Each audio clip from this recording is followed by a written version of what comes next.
Hi students, आज हम revise करेंगे chapter number 14 word to word, जो मैंने आपको क्लास में हैंड रिटन नोट्स दिए हैं ताकि एग्जाम से पहले आप एग्जैक्टली अगर ये लेक्चर से भी रिवाइज करना चाहें आपको इजी हो सके।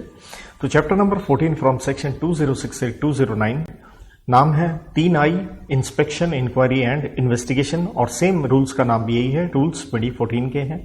जब हम इस चैप्टर को पढ़ते हैं तो देखिए 3 रिलेटेड हम डेफिनेशन लेके चलते हैं। 2:12 में book and paper and book और पेपर, 2:13 में बुक्स ऑफ अकाउंट्स, 2:36 में डॉक्यूमेंट। तीनों के तीनों डेफिनेशन याद रखिएगा, इंक्लूसिव है, इंक्लूड से स्टार्ट होती है, जो लिखा है वो भी आएगा, इसके अलावा कुछ और भी आ सकता है। सो बुक एंड पेपर में कोड की हमने करी थी डैड वॉक्स वॉगन पे मेरी पीके, डी से डीड, ए से बुक्स ऑफ अकाउंट्स, डी से आपके document, voucher, writings, minutes, registers maintained in paper और electronic form. Books of accounts के अंदर आती हैं हमारी 4 बातें, that is sum of money received and expended, या रिसीट एंड एक्सपेंडिचर कह लीजिए, से परचेज गुड्स एंड सर्विसेज का, एसेट्स एंड लायबिलिटीज और आइटम ऑफ कॉस्ट शीट जो कि अंडर सेक्शन 148 आता है। और डॉक्यूमेंट में शाहरुख, नील, ऋतिक, देवगन कहाँ गए, FR गए, क्या किया, किस किया, कैसे, पीके। सो एस से समन्स, एन से नोटिस, आर से रिक्विजिशन, डिक्लेरेशन। तो शाहरुख, नील, ऋतिक, देवगन, चाहे आप डालना चाहें वर्ड बीच में ले सकते हैं, एक ओ से ऑर्डर, एफ से फॉर्म, रजिस्टर, किसका मतलब केप्ट, इश्यूड और सेंट, मेंटेन इन पेपर और electronic form. The first section on chapter number 14, 206। तो 206 डील करता है पावर है क्या मांगने की, इंफॉर्मेशन, पावर है क्या करने की, इंस्पेक्ट क्या करने, किसका इंस्पेक्शन, बुक्स का, एंड कंडक्ट व्हाट, इंक्वायरीज। तो सबसे पहले हमारा कॉलम आता है इंफॉर्मेशन, मांगने की पावर। सब सेक्शन 1 में भैया किसकी है, आरओसी की है। क्यों है ये पावर उनके पास, क्योंकि देखिए आपको बहुत सारे डॉक्यूमेंट्स की आरओसी के पास फाइलिंग करनी होती है, और आरओसी कि जब आप फाइलिंग करते हैं तो बैक हैंड पे पीछे कौन है, ऑब्वियसली ऑफिसर काम कर रहे हैं, वो क्या करेंगे, स्क्रूटनी, तो उन्हें लगता है कुछ गड़बड़ है इसलिए इंफॉर्मेशन मांग रहे हैं। या जब उन्होंने कोई इंफॉर्मेशन मिलती है उन्हें, लेकिन आरओसी का ओपिनियन क्या है कि जो हमें फर्दर हमें कुछ और डिटेल चाहिए। यहां पे शॉर्ट में मैं कहता हूं डी से डॉक्यूमेंट, आई से इंफॉर्मेशन, ई से एक्सप्लेनेशन। तो यहां पे किस तरह से ये आपसे इंफॉर्मेशन मांगी जाएगी, स्वाभाविक एक नोटिस दिया जाएगा किसको, कंपनी को, कि भैया ये डाई दे जाइए, आपको एक टाइम बताया जाएगा, वो टाइम बढ़ाया भी जा सकता है, और अगर कोई पुरानी इंफॉर्मेशन है, पास्ट इंफॉर्मेशन है, मांगी जा सकती है, उसके लिए लेने के लिए स्वाभाविक है, हो सकता है कंपनी के कुछ ऑफिसर छोड़ गए हों तो उनको भी नोटिस दिया जा सकता है। अब कंपनी के ऑफिसर एंड जो कंपनी है उनकी ड्यूटीज क्या है, तो देखिए आपको फर्निश करना पड़ेगा डाई, वरना देखिए आपके ऊपर पेनल्टी लग सकती है, अंडर सेक्शन 206 सब सेक्शन 7 के अंदर आती है, जहां कंपनी एंड OID के ऊपर जो फाइन है मैक्सिमम 1 लाख रुपए लगेगा, और डेली के आपको 500 रुपए लगाए जा सकते हैं। सब सेक्शन 3 में यहां पे पावर है इंस्पेक्शन की, अगेन पावर किसकी है, आरओसी की है, लेकिन ग्राउंड क्या है, तो ग्राउंड यहां 2 दिए गए हैं कि या तो कंपनी ने डाई नहीं दिया जो आपसे मांगा था इंफॉर्मेशन के दौरान, या आपने उसे इनएडिक्वेट दिया, जिससे आरओसी की ओपिनियन है कि कंपनी के अफेयर्स के हैं, प्रेजुडिशियल हैं to the interest of company, कहीं मेंबर्स कहीं, क्रेडिटर्स कहीं, या पब्लिक कहीं। तो इस कार्य के लिए आपको आरओसी क्या करेगा कि रीजंस रिकॉर्ड करेगा, और आपको एक फर्दर नोटिस दिया जाएगा कि भैया मेरे को फर्निश कीजिए डाई। लेकिन होता क्या है, अगर आप ऐसा नहीं करते हैं तो सब सेक्शन 4 में आरओसी की पावर है इंक्वायरी करने की, कि इंस्पेक्शन के बाद भी अगर कंपनी के द्वारा फेलियर है कि उन्होंने फर्दर डाई नहीं दिया या इनएडिक्वेट दिया है, एंड अब आरओसी का ओपिनियन क्या है, आरओसी का ओपिनियन ये है कि कंपनी इन्वॉल्व है फुई में, that means fraud, unfair, and I से इनसाइडर ट्रेडिंग में, कि इन्वेस्टर के आप ग्रीवेंसेस नहीं मेट कर रहे हैं, क्योंकि फ्रॉड की बात होगी तो OID के ऊपर लायबिलिटी कौन सी होगी, 447 सेक्शन की, जो फ्रॉड के ऊपर हम 10 साल की मैक्सिमम जेल पड़ते हैं, वो लायबिलिटी हो सकती है। कंपनी को इन्फॉर्म किया जाएगा, उसके ऊपर लगाए गए एलिगेशंस का, आपको नोटिस दिया जाएगा कि आप डाई दीजिए, और carry on inquiry after ROH stands for reasonable opportunity of being heard. Then sub section 4 में एंड 5 एंड 6 में यहां दोनों चीजें हैं, इंक्वायरी एंड इंस्पेक्शन है, लेकिन यहां पे इंटरेस्टिंग चेंज क्या है, इंटरेस्टिंग चेंज यहां पे आया, अब आरओसी की बजाय आपको यहां वर्ड नजर आ रहा है सेंट्रल गवर्नमेंट की यहां पावर है, जो कि उसने डेलीगेट किया है रीजनल डायरेक्टर को यहां इंस्पेक्शन से रिलेटेड। तो अगर सीजी को लगता है ओपिनियन कि उसका ओपिनियन ये है कि सरकमस्टांसेस ऐसे हैं कि इंक्वायरी इन्वेस्टिगेशन इंस्पेक्शन होनी चाहिए, तो वो आरओसी को कहेगा, या तो आरओसी को या फिर इंस्पेक्टर की ये कीजिए, और डायरेक्ट करेगा कि इंस्पेक्शन ऑफ बुक्स हो बाय इंस्पेक्टर और एनी अदर स्टैट्यूटरी अथॉरिटी। इसके बाद 207 कहता है कि किस तरह से ये इंस्पेक्शन और इंक्वायरी की जाएगी, किसके द्वारा, या तो आरओसी या इंस्पेक्टर। क्योंकि इंस्पेक्टर कहां गया, जब सेंट्रल गवर्नमेंट कर रहा था तो सेंट्रल गवर्नमेंट थ्रू आरओसी या इंस्पेक्टर कर सकता था। तो कंपनी के जो डायरेक्टर ऑफिसर हैं, एम्प्लॉय हैं, उनकी जिम्मेवारी है वो प्रोड्यूस करें डाई और असिस्ट करें। और यहाँ पे राइट है आरओसी और इंस्पेक्टर का कि वो कॉपीज ले सकते हैं बुक्स वगैरह की, राइट। वो कोई भी आइडेंटिफिकेशन मार्क उनके ऊपर पुट कर सकते हैं, और उनके पास सिविल प्रोसीजर कोड की पावर होती है, जिसका मतलब है issuing summons, enforcing attendance, requiring production of books, taking evidence on oath, issuing commission for examination of witness, passing x Partey order वगैरह। तो यहाँ पे बहुत बढ़िया यहाँ पे स्टार पेनल्टी आती है। देखिए स्टार है कि किसके ऊपर है, डायरेक्टर ऑफिसर एम्प्लॉय पे है कि उन्हें जेल हो सकती है मैक्सिमम 1 साल की, एंड है साथ में, मतलब जेल पक्का है, एंड फाइन 25,000 से 1 लाख है। और अगर आप कन्विक्ट हो गए, बड़ा जबरदस्त यहाँ पॉइंट होता है कि अगर आप कन्विक्ट हो जाते हैं 207 में, तो ध्यान दीजिएगा आपको ऑफिस अपना क्या करना पड़ेगा, वेकेट करना पड़ेगा। वेकेशन ऑफ डायरेक्टर हम 167 में पढ़ के आते हैं, राइट। तो एक तरह से यहां वेकेशन आपका हर कंपनी के अंदर होगा, ये ध्यान रखिएगा। और आप डिस्क्वालीफाइड हो जाएंगे from holding office in any company, मतलब आप किसी कंपनी में आप डायरेक्टर बन भी नहीं सकते, जहां है कुर्सी छोड़नी पड़ेगी। 208 क्या कहता है, अब ये आरओसी या इंस्पेक्टर जब ये अपना इंस्पेक्शन या इंक्वायरी कर रहे थे, अब ये क्या बनाएंगे, अपनी रिपोर्ट बनाएंगे इंस्पेक्शन करने के बाद, साथ में इंक्वायरी भी कह लीजिए है, एज टू सेक्शन 206 एंड 207। अब ये रिपोर्ट बना के किसको देंगे, ये देंगे सेंट्रल गवर्नमेंट को। अगर ऑफेंस हुआ with regard to chapter number 3, जिसे हम कहते हैं पास prospectus and allotment of securities, या 4 शेयर कैपिटल एंड डिबेंचर, या फिर ये 3 सेक्शन 127 डिविडेंड नहीं दिया, 177 audit committee, 178 NRC and stakeholder relationship committee. वरना देखिए कुछ पावर्स अब सेंट्रल गवर्नमेंट को जो रिपोर्ट देनी थी वो डेलीगेट कर दी गई है आरडी को, फॉर ऑल अदर ऑफेंसेस जहां पे जेल 2 साल से कम की है। और रिपोर्ट के अंदर आपकी तरफ से एक रिकमेंडेशन आ सकती है कि हमने ये इंस्पेक्शन इंक्वायरी की है, लेकिन इस कंपनी के खिलाफ क्या होना चाहिए, फर्दर इन्वेस्टिगेशन होना चाहिए, और आप क्या देंगे, रीजंस इन सपोर्ट देंगे।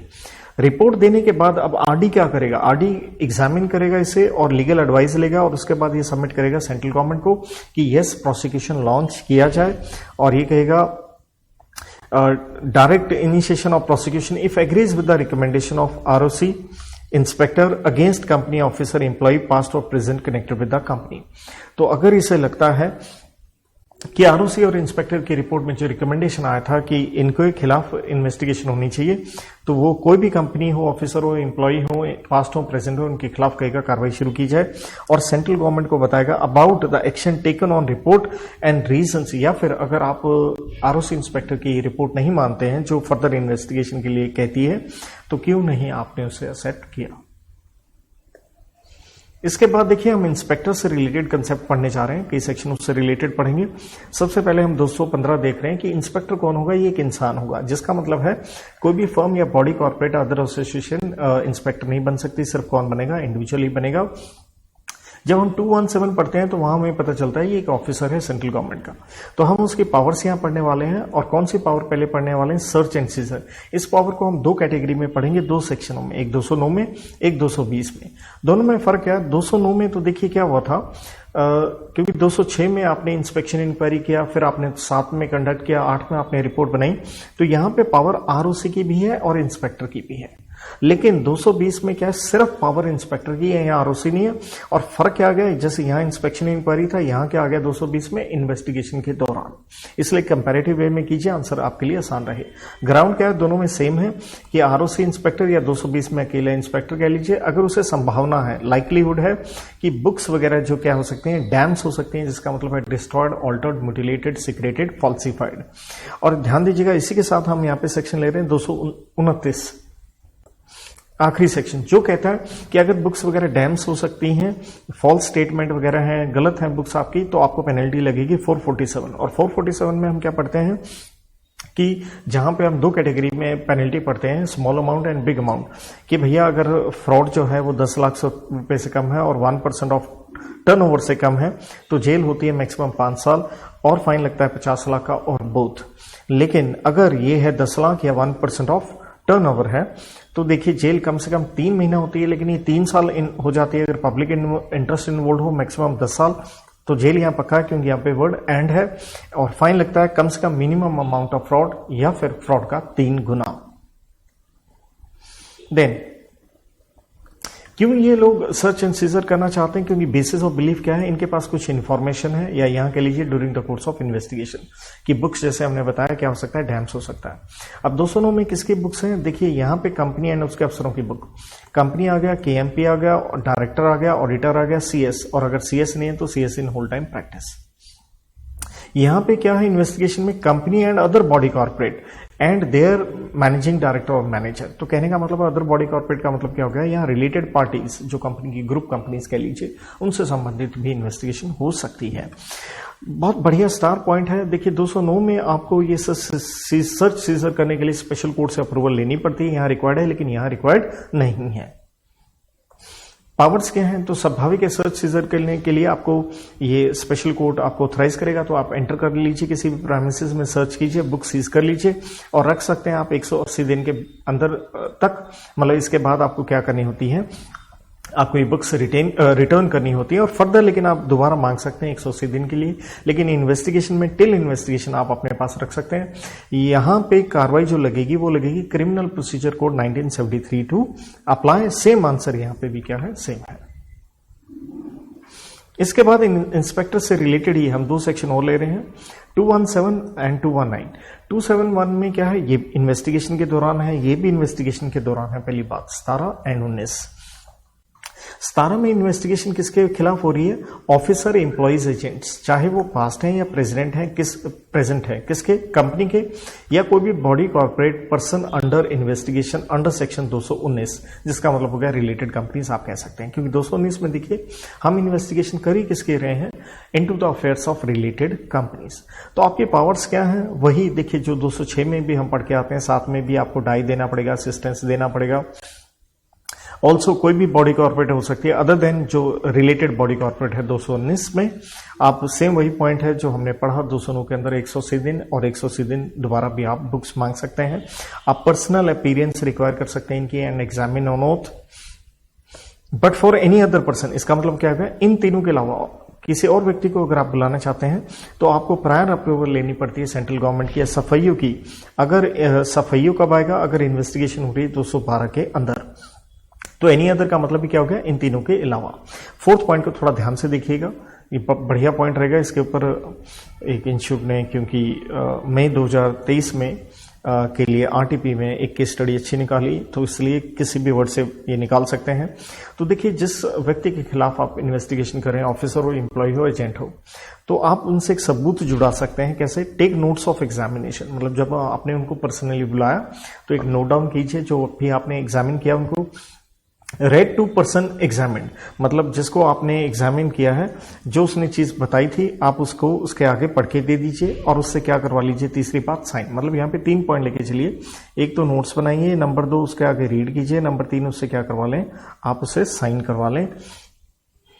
और इस तरह से ये जो एग्जामिनेशन नोट्स तैयार किए आप ये उसके खिलाफ एज एविडेंस इस्तेमाल कर सकते हैं।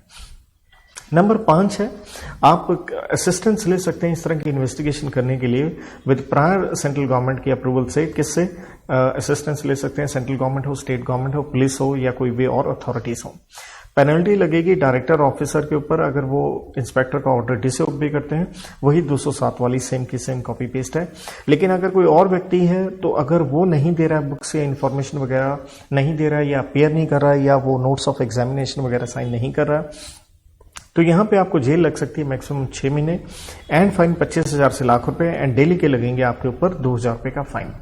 देखिए जब आपने ये इन्फॉर्मेशन लेनी होती है इन अफसरों वगैरह से, ये देश के बाहर भी भाग जाते हैं कई लोग, इसलिए एक रेसिप्रोकल अरेंजमेंट किया जा सकता है सेंट्रल गवर्नमेंट के द्वारा। किसके साथ, फॉरेन स्टेट। किसके लिए, ये तीनों आई मतलब इंस्पेक्शन हो, इंक्वायरी हो, इन्वेस्टिगेशन से related as per companies act and corresponding law of that country.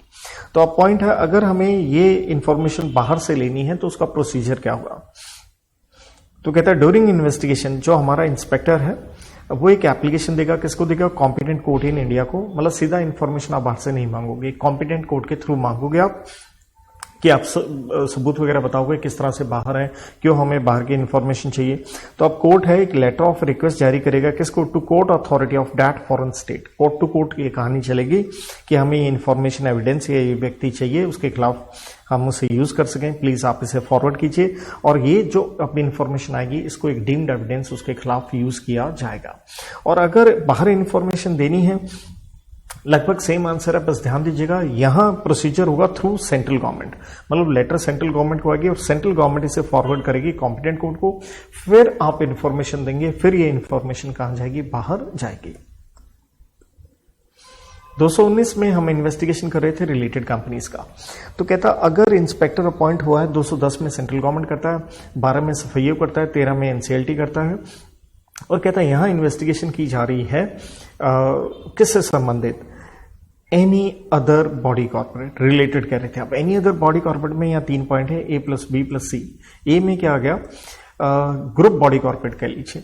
कहने का मतलब हु इज या वॉज, ये हमारी है या थी क्या? श मतलब सब्सिडरी, होल्डिंग या सब्सिडरी ऑफ होल्डिंग, या जिसे हम आसान भाषा में कहते हैं को सब्सिडरी। नंबर 2, यहां पे क्या है? कोई हमारा एक्स मतलब एक्स मैनेजिंग डायरेक्टर या मैनेजर और है, लेकिन अब कहाँ है? अब अदर बॉडी कॉर्पोरेट में वो काम कर रहा है। तो यहां पॉइंट क्या बना? कहता वो जो अदर बॉडी कॉर्पोरेट है ये क्या है? मैनेज बाय एमडी या मैनेजर है, हु इज या वॉज एमडी या मैनेजर ऑफ कंपनी, मतलब है या था, राइट। तो उस बॉडी कॉर्पोरेट को हम इन्वेस्टिगेशन करना चाह रहे हैं। तीसरा, कोई और बॉडी कॉर्पोरेट जो हमारे इशारों पे नाचती है, मतलब कहता है whose board of director comprises of nominees of company और accustomed to act on the direction of company और इट्स डायरेक्टर। नंबर 2 यहां पे सिंपल कोई और बॉडी कॉर्पोरेट ही नहीं है, बल्कि क्या है साथ में? कोई एनी पर्सन है या था क्या कंपनी का मैनेजिंग डायरेक्टर, मैनेजर या एम्प्लॉय। तो इनके खिलाफ इन्वेस्टिगेशन करनी है तो आपको आफ्टर क्या लेनी है? सेंट्रल गवर्नमेंट की अप्रूवल के बाद ही आप इसे कर पाएंगे। इसके बाद इंस्पेक्टर की बनती है रिपोर्ट ऑन इन्वेस्टिगेशन 223 में। लेकिन ध्यान दीजिएगा ये सेक्शन 212 में जो रिपोर्ट है जो SFIO इन्वेस्टिगेशन करता है उसके ऊपर नहीं लगेगा।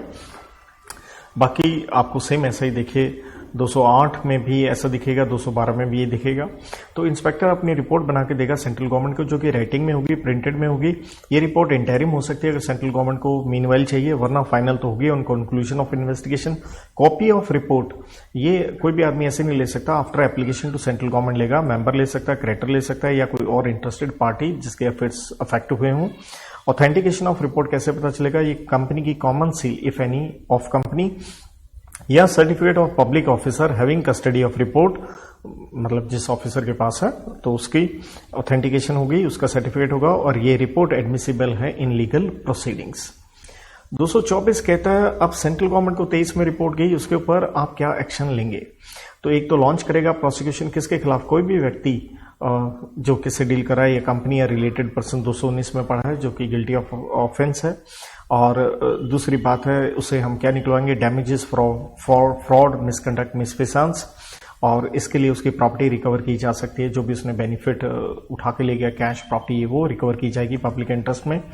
और एक्सपेंसेस कॉस्ट इनकर्ड जो एक्शन लेने के लिए होगा रिकवरी के लिए, to be indemnified by company या बॉडी कॉर्पोरेट, उन्हीं से अंत में लिए जाएंगे। डिसगोर्जमेंट ऑफ गेन का मतलब है जिसने भी 2 नंबर का ये पैसा कमाया उससे लिया जाएगा अगेंस्ट डायरेक्टर, KMP, पर्सन या एंटिटी। तो इसके लिए central government to file application to NCLT for recovery. Petition to NCLT central government के द्वारा दी जा सकती है, क्योंकि ये एक एक्शन है किस चीज के लिए? For winding up of company की। ये जस्ट एंड इक्विटेबल ग्राउंड है जो कि हम 271E 5वां ग्राउंड वाइंडिंग अप का हम पढ़ते हैं। या आप 241 में एप्लीकेशन दे सकते हैं ऑपरेशन एंड मिसमैनेजमेंट, जो कि सेंट्रल गवर्नमेंट की भी पावर आती है। या दोनों कार्यों के लिए आप NCLT को ये पेटिशन दे सकते हैं। देखिए इसके बाद इन्वेस्टिगेशन की हम बात करेंगे। तो इन्वेस्टिगेशन करवाना किसकी पावर है? सेंट्रल गवर्नमेंट के ऊपर 2 सेक्शन आते हैं, 210 एंड 216, और इन दोनों के साथ रेड विद हम लेते हैं 214 एंड 15। NCLT की भी पावर इन्वेस्टिगेशन है 213 में, लेकिन ध्यान दीजिएगा NCLT की इन्वेस्टिगेशन की पावर 213 में है, लेकिन उसी से रिलेटेड एक एक्स्ट्रा पावर 3 सेक्शन और लिंक होते हैं, 218, 21 एंड 22। तो आइए सबसे पहले हम देखते हैं investigation power of central government. और ध्यान दीजिएगा यहाँ सेंट्रल गवर्नमेंट ये इन्वेस्टिगेशन किसके थ्रू करवाने वाली है, इंस्पेक्टर के थ्रू करवाने वाली है। तो 210 रेड विद 216 है। 210 में आप इन्वेस्टिगेशन कर रहे हैं कंपनी के अफेयर्स की, और इसके लिए 4 ग्राउंड्स आपने यहाँ ध्यान रखने हैं। एक, आपको 208 में रिपोर्ट मिली जो आरओसी इंस्पेक्टर ने दी थी। नंबर 2, कंपनी के जो मेंबर्स हैं उन्होंने जनरल मीटिंग में एसआर पास करके आपको एप्लीकेशन दी कि भैया इन्वेस्टिगेशन करवाइए, और इसलिए इसको रेड विद हम 214 करते हैं क्योंकि इसके अंदर आपको एक सिक्योरिटी के रूप में पैसे देने पड़ते हैं, मैक्सिमम 25,000 रुपए, जो अभी हम देखेंगे।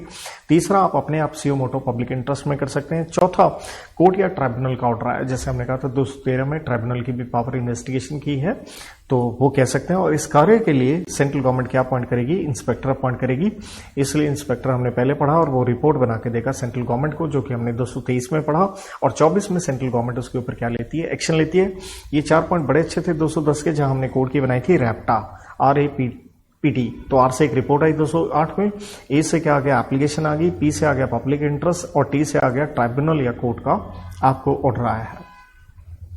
216 में सेंट्रल गवर्नमेंट इन्वेस्टिगेशन करिए कंपनी की ऑनरशिप में, भाई इसके पीछे है कौन। जैसे अडानी का कांड कह लीजिए, बहुत बड़ा ये वो हुआ, उसमें भी ऐसे कुछ एलिगेशंस लगाए गए हैं। अगेन थ्रू इंस्पेक्टर ही करेगी central government to find out true persons who are or have been financially interested in company, या जिनके पास कंपनी का क्या है, कंट्रोल है या मटेरियली इन्फ्लुएंस कर सकते हैं, या बेनिफिशियल इंटरेस्ट है इन शेयर्स ऑफ कंपनी, या वो सिग्निफिकेंट बेनिफिशियल ऑनर है। तो यहां सेंट्रल गवर्नमेंट डिफाइन कर सकती है इंस्पेक्टर को कि आपका स्कोप ऑफ इन्वेस्टिगेशन क्या रहेगा, कितने समय में कीजिए, क्या क्या मैटर आपने कवर करने हैं। देयर आफ्टर कम्स ट्राइब्यूनल, जहां हम सबसे पहले पढ़ते हैं सेक्शन 213 में पावर ऑफ ट्राइब्यूनल है, investigation into affairs of company. यहाँ पे वर्ड लिखा है इन अदर केसेस। अगर हम इसको खोलेंगे सेक्शन में तो मोटा मोटा आपको फ्रॉड यहाँ पे नजर आने वाला है। तो यहाँ पे एक एप्लीकेशन दी है, एनसीएलटी को दी है, किसने दी है, मेंबर्स ने दी है। साथ में क्या लगा के दी है, सबूत। अब ग्राउंड्स क्या है, showing having good reasons for investigation, मतलब कुछ अच्छे रीजन है, घूम फिर के फ्रॉड वाली बात आएगी। अब ये कितने मेंबर होंगे, कंपनी के अगर शेयर कैपिटल है तो कम से कम होने चाहिए 100 मेंबर, या जिनके पास 10% क्या हो, वोटिंग पावर हो। लेकिन अगर कंपनी की शेयर कैपिटल नहीं है, जैसे हम कहते हैं गारंटी कंपनी वगैरह, तो कम से कम ये मेंबर होने चाहिए 20%। लेकिन यहाँ मेंबर के अलावा कोई और व्यक्ति भी देखिए एप्लीकेशन दे सकता है यहाँ पे। और यहाँ कंडीशंस क्या है, एक वर्ड में खत्म करें, फ्रॉड निकल के आएगा। तो पहला पॉइंट क्या है, बिजनेस जो किया जा रहा है वो किसके लिए किया जा रहा है, to defraud creditors members, right. कहने का मतलब है वो ऑपरेसिव है टू मेंबर्स, या कंपनी फॉर्मड किसके लिए बनी है, फ्रॉडुलेंट पर्पस के लिए बनी है, या कंपनी को चलाने वाले persons involve in formation promotion management are guilty of what, fraud misconduct misfeasance. Number 3, आपने जो इन्फॉर्मेशन देनी होती है मेंबर्स को as to affairs of company including managerial remuneration under section 197, आप ये इन्फॉर्मेशन नहीं दे रहे हैं तो वो भी क्या बन गया, फ्रॉड हो गया। तो जैसे एनसीएलटी के पास एप्लीकेशन जाती है वो अपना ऑर्डर देगी after reasonable opportunity of being heard to company की इन्वेस्टिगेशन करवानी है। और ये इन्वेस्टिगेशन क्या कैसे होगी, thereafter central government to appoint inspector. मतलब ये वही पॉइंट आ गया जो हम कह रहे थे यहां पे 210 के अंदर, 210 में यही तो था कि ट्राइब्यूनल का ऑर्डर, तो ये थ्रू सेंट्रल गवर्नमेंट फिर इंस्पेक्टर वाली ही बात यहां पे निकल के आती है। और साथ में क्योंकि यहाँ फ्रॉड है तो पेनल्टी याद रखिएगा 447 की लगेगी। और लिंक्ड आप एक सेक्शन 228 और ले सकते हैं कि भैया फॉरेन कंपनी के ऊपर भी ये पूरा का पूरा चैप्टर 14 लगेगा, क्योंकि अगर आपके यहाँ पे भी ऐसा कुछ गड़बड़ है तो इन्वेस्टिगेशन की जाएगी। तो इसके साथ जैसे मैं लिंक्ड आपको बता रहा था कि एनसीएलटी जैसे आपने 213 में देखा, उसके साथ 3 और लिंक्ड होंगे, 218, 21 एंड 22। जहां 218 में हम देखेंगे कि एम्प्लॉयज को प्रोटेक्ट किया जाएगा, या एसेट्स फ्रीज किए जा सकते हैं, या सिक्योरिटीज को भी थोड़ा फ्रीज किया जा सकता है, ये से हम देखेंगे। लेकिन उससे तो ये पावर्स ऑफ एनसीएलटी आप देख रहे हैं, रिस्ट्रिक्टिंग, रोक लगाई जा रही है 221 में किसके, freezing of assets on inquiry और इन्वेस्टिगेशन। अगर एनसीएलटी को लगता है कंपनी में गड़बड़ हो रही है, लेकिन एनसीएलटी को कैसे लगा, सेंट्रल गवर्नमेंट ने कोई रेफरेंस दी है या इन कनेक्शन विद इंक्वायरी और इन्वेस्टिगेशन। और तीसरा है कंप्लेंट दी है, कंप्लेंट में यहाँ मेंबर्स होंगे, कहते हैं सच नंबर ऑफ मेंबर्स जो 244 में बताए गए हैं, जहां 3 लिमिट आती हैं, 100 मेंबर या 10% ऑफ मेंबर, या जिनके पास 10% हो इशूड कैपिटल, क्रेडिटर लेकिन उनके पास उनका ड्यूज कम से कम 1 लाख रुपए का आउटस्टैंडिंग होना चाहिए, और या कोई और एनी अदर पर्सन हो सकता है। और यहां लगता है रीजनेबल ग्राउंड है कि ट्रांसफर या डिस्पोजल होगा एसेट्स या फंड का, और कुछ इस तरीके से होगा जिससे इंटरेस्ट प्रेजुडिशियल होंगे किसके, कंपनी, शेयर होल्डर, क्रेडिटर्स या पब्लिक के। तो एनसीएलटी ऑर्डर देगा, किसी भी तरह से कोई भी एसेट रिमूव या ट्रांसफर नहीं किया जाएगा, लेकिन ये ऑर्डर रहेगा मैक्सिमम 3 साल के लिए। और या फिर वो कुछ रिलैक्सेशन देगा तो आपके ऊपर क्या इंपोज करेगा, टर्म्स एंड कंडीशन। इस सेक्शन का कंप्लायंस नहीं होता तो कंपनी के ऊपर फाइन है 1 से 25 लाख रुपए। ओआईडी पे है 50,000 से लेकर 5 लाख तक, साथ में जेल हो सकती है मैक्सिमम 3 साल और बोथ। 222 में सिक्योरिटीज के ऊपर रिस्ट्रिक्शन लगने जा रही है, एनसीएलटी ही लगा रहा है। क्यों लगा रहा है, क्योंकि जब 216 में इन्वेस्टिगेशन हुई थी ऑनरशिप की, उससे रिलेटेड, क्योंकि ऑनरशिप सिक्योरिटीज से स्टैब्लिश होती है या किसी व्यक्ति ने कंप्लेंट की है और गुड रीजंस हैं कि जहां देखना चाहिए relevant facts about what securities जो कंपनी ने इश्यू की हैं या कर सकता है। और एनसीएलटी को लगता है ये फैक्ट्स तब तक नहीं पता चलेंगे जब तक हम कुछ रिस्ट्रिक्शन ना इंपोज करें, तो वो कर सकते हैं। 3 साल के लिए मैक्सिमम आप कोई सिक्योरिटी ट्रांसफर वगैरह नहीं कर सकते हैं। पेनल्टी का सवाल है, कंपनी के ऊपर 1 से 25 लाख है, ओआईडी पे 25,000 से 5 लाख है, या जेल है मैक्सिमम 6 महीने और बोथ। तो यहां किसी तरह से, और देखिए ये जब रिस्ट्रिक्शन लगती है गिरवी गुरवी मतलब किसी तरह से कुछ भी नहीं किया जा सकता, ये ध्यान रखिएगा। देन 218 में आता है एम्प्लॉयज को प्रोटेक्ट किया जाता है ड्यूरिंग इन्वेस्टिगेशन। वजह ये है आप छोटे छोटे एम्प्लॉयज के ऊपर बिल फाड़ देते हो, ऐसा ना हो इसलिए जब भी आपने एम्प्लॉयज के खिलाफ कोई नेगेटिव कार्रवाई करनी है, जैसे उन्हें निकालना है, discharge, suspend, dismiss, remove, demote, punish, disadvantage कोई भी हो एम्प्लॉय को, तो आपको पहले प्रायर अप्रूवल एनसीएलटी से लेनी होगी उनके खिलाफ एक्शन लेने से संबंधित during course of investigation of, चाहे कंपनी हो, अदर बॉडी कॉर्पोरेट हो या एनी पर्सन हो, जो 219 में हम देख के आए थे। या आपके चैप्टर नंबर 16 से रिलेटेड कार्रवाई पेंडिंग चल रही है, जिसे हम कहते हैं ऑपरेशन एंड मिसमैनेजमेंट। तो यहां से आपको एनसीएलटी से अप्रूवल लेना है और इसके लिए अगर 30 दिन हो जाते हैं और एनसीएलटी अपना अप्रूवल ना दे तो हम इसे लेके चलेंगे डीम्ड अप्रूवल। अच्छा पॉइंट है। नेक्स्ट, अगर एनसीएलटी मना कर दे, डिसअप्रूव कर दे, तो आप अपील फाइल कर सकते हैं अपीलेट ट्राइब्यूनल के पास within 30 days from disapproval. मतलब जिस दिन आपको क्या आ गया, या इसे यूं भी कह सकते हैं, डिसअप्रूवल का यहां मतलब है जिस दिन आपको मिला, क्या मिला, नोटिस, किस चीज का, ऑफ ऑब्जेक्शन, कि एनसीएलटी कहता है हम नहीं अप्रूवल देते, तो आप उसके 30 दिन में आके अपीलेट ट्राइब्यूनल के पास अपील कर सकते हैं। और ध्यान दीजिएगा अपीलेट ट्राइब्यूनल का ऑर्डर फाइनल एंड बाइंडिंग होगा और ये ओवरराइडिंग इफेक्ट दिया जाता है एम्प्लॉयज के प्रोटेक्शन में इस सेक्शन का over all the other laws. इसके साथ जैसे हम कह रहे थे, आप इन्वेस्टिगेशन के लिए जब आप एप्लीकेशन देते हैं तो खर्चा तो आएगा। इसको मीट करने के लिए कि आपकी फेयर एप्लीकेशन हो, आपको एक सिक्योरिटी अमाउंट देना पड़ेगा। तो इन्वेस्टिगेशन चाहे जो सेंट्रल गवर्नमेंट ने 210 में ऑर्डर करी या एनसीएलटी ने 213 में, तो रूल नंबर 5 के साथ ये अमाउंट देखेंगे। मैक्सिमम है 25,000, लेकिन ये डिपेंड करता है आपकी टर्नओवर, और टर्नओवर ऑब्वियसली जो आपकी लास्ट क्या थी, आपकी जो बैलेंस शीट थी उसके हिसाब से हम इसे टर्नओवर को देखेंगे। तो अगर 50 करोड़ तक की आपकी टर्नओवर है तो देखिए 10,000 देना है। 50 करोड़ से ज्यादा लेकिन 200 करोड़ तक है तो 15,000, 200 करोड़ से ज्यादा है तो 25,000 देने होंगे। टेंशन की बात नहीं है, ये सिक्योरिटी अमाउंट आपको रिफंडेबल हो जाएगा if investigation results in prosecution. Then आता है 225 में एक्सपेंसेस ऑफ इन्वेस्टिगेशन के ऊपर, कि इन्वेस्टिगेशन में जो इंस्पेक्टर इन्वेस्टिगेशन कर रहा है तो जो खर्चा आएगा, सेंट्रल गवर्नमेंट ने अपॉइंट किया था, पहले तो फर्स्ट इंस्टेंस में सेंट्रल गवर्नमेंट बेयर करेगी, लेकिन बाद में निकलवाया जाएगा, अल्टीमेटली रिम्बर्सर ली जाएगी। किससे लिया जाएगा और कितना लिया जाएगा, इसके अंदर हम 4 पॉइंट यहां पे बात करने वाले हैं। पहला पॉइंट है, कोई भी व्यक्ति जो कन्विक्ट हो गया या जिसके खिलाफ प्रोसिक्यूशन हुआ था तो अब वो कन्विक्ट हो गया, साबित हो गया, और उससे कहा गया है डैमेजेस या प्रॉपर्टी आप क्या करें, रिस्टोर करें। तो जो भी इन प्रोसीडिंग्स ब्रॉट अंडर सेक्शन 224, जो कि हमने क्या पढ़ा था 223 में, इंस्पेक्टर की रिपोर्ट के ऊपर सेंट्रल गवर्नमेंट ने एक्शन जो लिया था, उसी के अंदर ये पॉइंट भी देखिए हम पढ़ के आए थे। तो इसलिए आपको कितना पैसा देना है, जितना कोर्ट ने बताया है उतना आपको देना पड़ेगा। नंबर 2 क्या है, कोई भी कंपनी या बॉडी कॉर्पोरेट जिसके खिलाफ क्या हो रही है, इन्वेस्टिगेशन हो रही है, तो अगेन कितना अमाउंट देना होगा जो ऊपर कोर्ट ने बताया है। और ध्यान दीजिएगा, कंपनी या बॉडी कॉर्पोरेट से ये रिकवरी के लिए ये जो अमाउंट जो कोर्ट ने कहा है आपसे लिया जाएगा, इसका क्या रहेगा, फर्स्ट चार्ज ऑन एसेट्स। तीसरा पॉइंट आता है, कहता है any company, body corporate, managing director और मैनेजर डेल्ट इन इंस्पेक्टर रिपोर्ट। तो यहां पे कोर्ट की बात नहीं है, ध्यान दीजिएगा, यहां पे सेंट्रल गवर्नमेंट की पावर है, जो सेंट्रल गवर्नमेंट कहे, या applicants for investigation where inspector appointed under section 213। तो आप एनसीएलटी में आपने एप्लीकेशन दी थी, तो इसलिए अगेन जो सेंट्रल गवर्नमेंट का है वो पैसा आपको देना पड़ेगा। इसके साथ हम आखिरी कंसेप्ट पे यहां आते हैं। 226 डील करता है voluntary winding up of company etcetera. अगर आप वॉलेंट्री वाइंडिंग अप भी कर दें तो भी इन्वेस्टिगेशन की कार्रवाई रुकेगी नहीं, कि इन कारणों से रुकेगी नहीं, या यूं की एप्लीकेशन 241 में दी गई है जो कि हम ऑपरेशन मिसमैनेजमेंट में जानते हैं, या स्पेशल रेजोल्यूशन पास कर दिया गया फॉर वॉलेंट्री वाइंडिंग अप, लेकिन वॉलेंट्री वाइंडिंग अप अब आईबीसी में आता है, या any other proceeding for winding up is pending before NCLT. तो कंपलसरी वाइंडिंग अप देखिए हम चैप्टर 20 में पढ़ते हैं, तो उससे रिलेटेड भी कोई कार्रवाई एनसीएलटी के पास पेंडिंग है, कोई टेंशन नहीं, इन्वेस्टिगेशन चलती रहेगी। सिर्फ क्या है, इंस्पेक्टर को इन्फॉर्म करना है एनसीएलटी को उन पेंडिंग कार्रवाई से रिलेटेड, ताकि एनसीएलटी उससे कोई भी रिलेटेड ऑर्डर पास कर सके। कहने का मतलब है winding up order not to absolve any director और employ from liability as a result of finding of inspector, कि आप उससे बच नहीं सकते जो भी आपकी लायबिलिटी वगैरह बनेगी।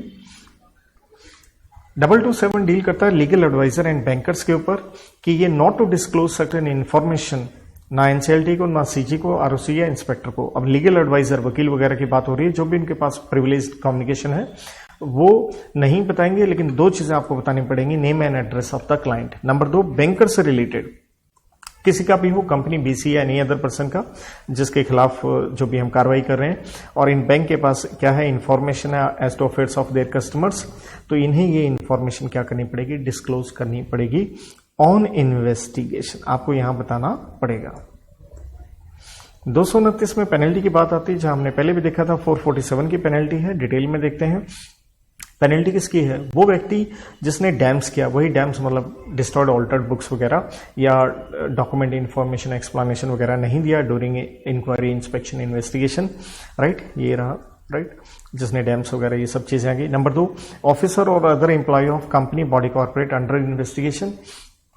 ग्राउंड क्या है, इन्होंने क्या किया है, फॉल्स एंट्री करी है बुक्स में, या जो डाई देना था वो फॉल्स दिया है और ये जानते हैं कि झूठा ही बोल रहे हैं, तो 447 की इनके ऊपर क्या लगेगी, पेनल्टी। तो इसके साथ हमारा बीच का एक जो कंसेप्ट रह गया था सफाईयू, सेक्शन 211 एंड 12, उसे हम कंप्लीट करेंगे। तो सफाईयों से रिलेटेड याद रखिएगा, उसके अलग से रूल्स हैं। The companies arrest in connection with investigation by SFIO rules 2017। तो 211 में इसे एस्टैब्लिश करेगा central government by notification and official gazette, ताकि फ्रॉड से रिलेटेड कोई भी इन्वेस्टिगेशन हो, ये एक एक्सक्लूसिव अथॉरिटी रहेगी। इसके अंदर आ गया एक डायरेक्टर एंड एक्सपर्ट्स, और डायरेक्टर जो ध्यान रखना है उसका क्वालिफिकेशन आप देखते हैं, तो कहता है नॉट, पहली बात तो ये हेड होगा, लेकिन ये कम से कम किस रैंक का होगा, not below the rank of joint secretary. तो ये एक पॉइंट बड़ा अच्छा है, ये स्टार में से कहूंगा, not below the rank of joint secretary, ये पक्का आपको याद हो, इसके ऊपर क्वेश्चन बन सकता है। और जिसके पास एक्सपीरियंस या तजुर्बा है कॉर्पोरेट अफेयर्स मैटर का। और एक्सपर्ट्स कौन से होंगे, having ability, standing, integrity, professional experience, knowledge, blah blah, जो से मर्जी जितने भी आपके फाइनल के सब्जेक्ट हैं सारे के सारे आप यहाँ पे लिख सकते हैं। टर्म्स एंड कंडीशंस, जो भी रेम्यूनरेशन होगा सरकार बताएगी। तो मेन आता है 212, इन्वेस्टिगेशन सफाईयो कैसे करेगी। तो ग्राउंड्स क्या है, लगभग 210 वाले वही हैं, लेकिन थोड़ा सा एक फोर्थ पॉइंट अपना यहाँ पे डिफरेंट आता है। पहली बात वही रिपोर्ट 208 की, या स्पेशल रेजोल्यूशन पास हुआ, या पब्लिक इंटरेस्ट, या रिक्वेस्ट है बाय डिपार्टमेंट ऑफ सरकार, सेंट्रल गवर्नमेंट हो स्टेट गवर्नमेंट। ये एक एक्सक्लूसिव राइट सफाईयों का होगा, कोई और इन्वेस्टिगेशन एजेंसी इसके अंदर इंटरवीन नहीं कर सकती है। और अगर किसी और एजेंसी ने केस स्टार्ट भी किया, इनिशिएट किया है, तो वो अब आके प्रोसीड नहीं करेगी, हैंड ओवर कर देगी सफाईयों को by transferring all the relevant documents. लेकिन हम चाहते हैं देश की सारी एजेंसी जो है वो म्यूचुअली इंफॉर्मेशन को शेयर करें, चाहे वो पुलिस वाले हैं, इनकम टैक्स है, सेंट्रल गवर्नमेंट है, या कोई और इन्वेस्टिगेशन है। इसलिए जब इन्वेस्टिगेशन की जाएगी इन्वेस्टिगेशन ऑफिसर, तो एक तरह से ये इंस्पेक्टर ही है, क्योंकि हम कह रहे हैं उसके पास वही इंस्पेक्टर की 217 वाली पावर है। और कंपनी के ऑफिसर, इंप्लॉइज पास्ट प्रेजेंट हो, उन्हें वही डाई, वो असिस्टेंस, वो सब कुछ प्रोवाइड करना पड़ेगा। देन आता बढ़िया पॉइंट, कोग्निजेबल ऑफेंस, जिसका मतलब है कि आप अरेस्ट कर सकते हैं विदाउट वारंट अगर ऑफेंसेस कवर्ड अंडर 447, जिसका मतलब है फ्रॉड वगैरह आपने किया है, 447 की पेनल्टी तो लगेगी। And no person accused of offence shall be released on bail. Bail नहीं मिलेगी, लेकिन कब मिल सकती है? पहला पॉइंट, पब्लिक प्रोसिक्यूटर को एक अपॉर्चुनिटी दी गई थी बेल अपोज करने की, उसने बेल अपोज भी किया, लेकिन कोर्ट को लगता है रीजनेबल ग्राउंड से आप गिल्टी नहीं है और बेल के दौरान not likely to commit any offence. लेकिन पक्का आपको बेल मिल जाएगी अगर आपकी उम्र क्या है? अंडर द एज ऑफ 16 साल है, आप महिला हैं, बीमार हैं, सिक और इन्फर्म, और cognizance of offence by special court, मतलब कौन सी कोर्ट में केस चलेगा? तो कोग्निजांस के लिए है कि पहली बात कंप्लेंट राइटिंग में होनी चाहिए। कौन देगा? डायरेक्टर और officer authorised by central government. Director natural है किसका? सफाइयों का। अरेस्ट जो करेगा कम से कम जो ऑफिसर होगा not below the rank of assistant director. Assistant के ऊपर देखिए एडिशनल आता है या डायरेक्टर आता है, मतलब कम से कम असिस्टेंट होना चाहिए।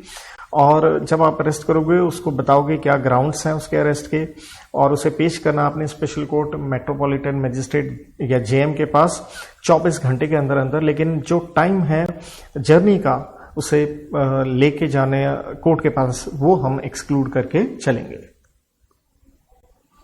अब सफाइयों अपनी रिपोर्ट बनेगी, ये बिल्कुल वैसी जैसे 223 में इंस्पेक्टर वाली थी। इंटरिम रिपोर्ट भी हो सकता है, फाइनल रिपोर्ट भी हो सकता है। कॉपी ऑफ रिपोर्ट जो भी कोई कंसर्न व्यक्ति है वो कोर्ट के थ्रू ही ले सकता है। इन्वेस्टिगेशन रिपोर्ट को हम पुलिस रिपोर्ट मान के चलते हैं सीआरपीसी में, और एक्शन जो लिया जाएगा बाय सीजी ऑन रिपोर्ट, ये भी 224 जैसा ही है कि सेंट्रल गवर्नमेंट उसे एग्जामिन करेगा, लीगल एडवाइस लेगा, प्रोसिक्यूशन लॉन्च करेगा, ऑफिसर पास्ट प्रेजेंट वो सारे कंपनी या एनी अदर कंसर्न। अगर रिपोर्ट में लिखा जाता है fraud committed in company and undue benefit taken, asset, property, cash या अदर आपने लिया है, कौन है आप? डायरेक्टर, के एमपी या other person, any other person, entity, कुछ भी हो सकता है। तो सेंट्रल गवर्नमेंट एक एप्लीकेशन फाइल करेगी एनसीएलटी के पास डिसगॉर्जमेंट वाली, to make such persons liable without any limit on their liability. और अगर आखिरी पॉइंट इसमें आता है 212 में, अगर इन्वेस्टिगेशन पुराने कंपनीज एक्ट में चल रही है तो वो कंटिन्यू रहेगी। तो इस तरह से जैसे हमने क्लास में नॉर्मली पढ़ा था उसी तरीके से मैंने आपको यहाँ पे ये एक वर्ड के हिसाब से अगर आप इस तरह से रिवाइज करना चाहें तो कर सकते हैं, या कोई चीज आपकी प्लस माइनस लिखने में हो गई हो तो आप मैनेज कर सकते हैं। Thank you.